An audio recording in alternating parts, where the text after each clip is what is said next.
You too can donate to the Stop the Bitch Fighting Foundation. You too can make a difference. But you know what makes no damn difference? The comic question of the day, which comes from the username Yan the Black Man.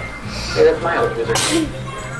And he said, my question is, if you could be anyone for a day, who would you be and what would you do with that person? yeah, we've had a question like this before. If you could be anyone for a day, who would you be? Leave your interesting or creative responses in the comments section below. So thanks for watching today's episode of Equals 3.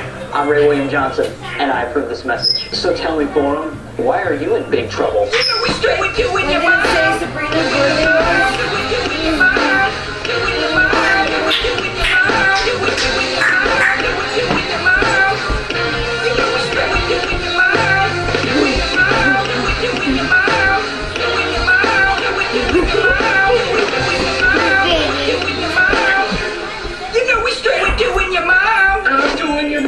Yes, yours. You're in the Walmart picking out your drawers. Big Dolly Parton hair like an 80s prom queen, but her ass was looking.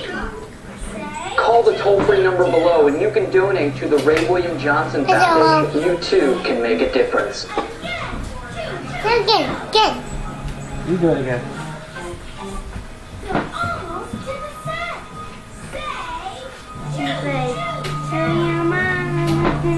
Daddy, when did it say Sabrina's birthday was? I'm not sure. Oh, March 9th. March 9? That's today, right?